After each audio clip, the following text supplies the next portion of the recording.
Thank you, Samar. It's a pleasure to be back at the Palestine Center.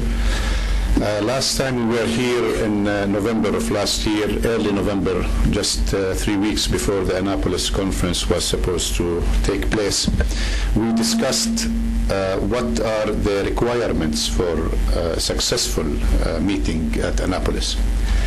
And we laid the ground for the steps that need to be taken in order to advance the peace process between the Israelis and the Palestinians. The meeting itself, of course, did not produce all the desired results that we wanted it to produce in terms of identifying these steps that need to be taken. And the Palestinians participated there to show that they are genuinely interested in seeing this process restarted after it stopped in January 2001 during the Taba talks that followed the Palestinian Intifada. In Annapolis, there has been an agreement that 2 tracks will be taken in order to further the peace process in the Middle East, particularly between Palestinians and Israelis. One would be a track that will talk about resolving the permanent status issues, which you are all should be familiar with by now: Jerusalem, settlements, water, security, refugees, economic issues. And the other track was to take care of the implementation of the roadmap of 2003 that was accepted by the 2 sides, namely phase 1 of the roadmap, which has certain obligations for Israelis and for Palestinians. The most important for Israel is the cessation of all settlement activities, including natural growth, the reopening of Jerusalem institutions that were closed by Israel, the release of prisoners, and other issues. The Palestinians were asked to continue with the reform of their institutions and of their security apparatuses, and to spread control and the rule of law in the areas under their control and stop violence against Israel. Ever since that conference in November, 6 months later, unfortunately, the situation on the ground has not changed significantly. On the contrary, we are seeing continuous Israeli efforts to change the facts on the ground. And just 2 days ago, the Israelis announced new plans to tender more than 780 housing units in Har Hama, before that in Biscat Ze'ev, in Jerusalem, in clear violation of their phase 1 obligations under the roadmap. And Annapolis produced a judge, which was the U.S. administration, to try to hold both sides liable and accountable to their obligations. Unfortunately, other than the statements of unhelpful, not constructive, of great concern, we haven't seen any effort, neither by the U.S. administration nor by the international community, to tell the Israelis directly and clearly that you are violating your obligations. What you are doing by imposing facts on the ground, you are prejudicing and preempting the outcome of the final status negotiations. And this is, of course, is undermining the credibility of the Palestinian leadership, making its task very difficult, because what the ordinary Palestinians see every day is the continued settlement activities and the building of the wall, and of course, on top of that, the difficulties of moving around. Israel has so far failed to remove any significant roadblocks from the Palestinian occupied territories, and the Palestinians are still hampered both in their daily lives and in the face of economic progress and prosperity by all these roadblocks and checkposts. So unfortunately, the obligations under phase 1 that Israel was supposed to meet have not been met.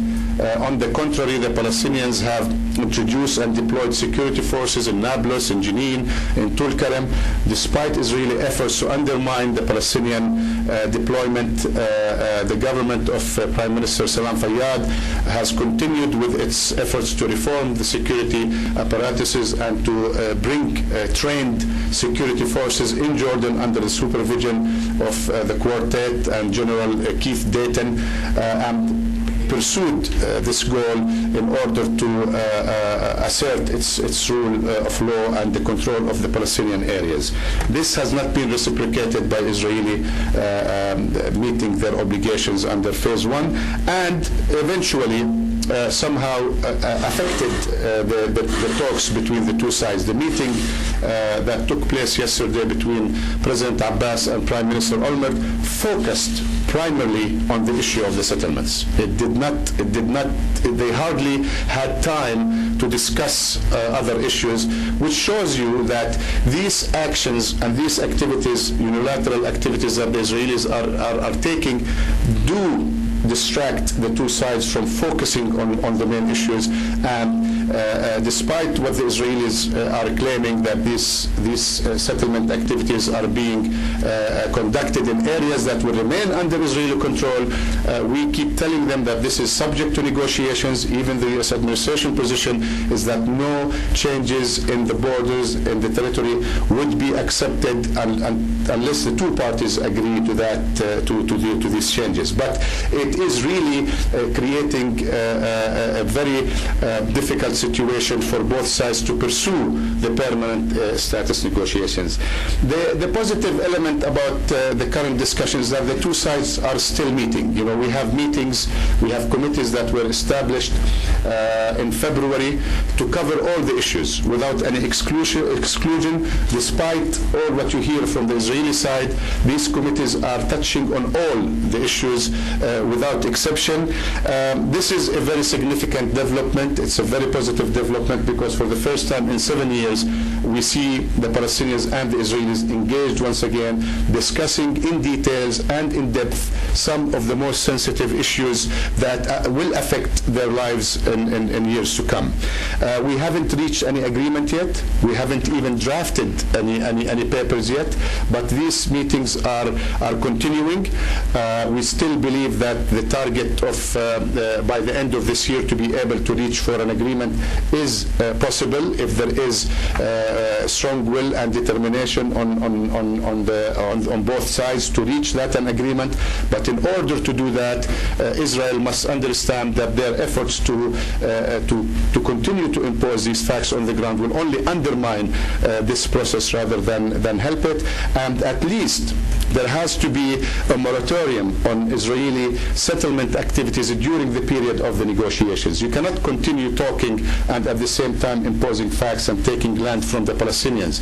And there has to be an international effort to make sure that such a moratorium on settlement activities and changing facts on the ground is in place in order to allow for the two parties to continue their negotiations.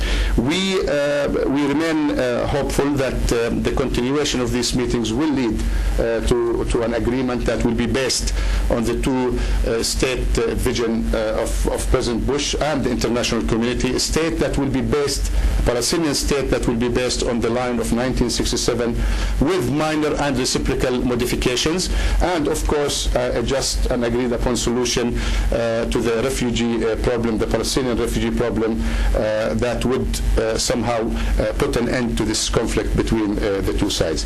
I don't want to talk too much because the presentation that you will see now will shed more details on all the issues, and my colleagues here have been directly involved in the negotiations with the Israelis, both of them, Rami with the Security Committee and Khalid with the Territorial Committee. I think as fresh as last week, you took part in two separate meetings. They will be able to share a few things with you here.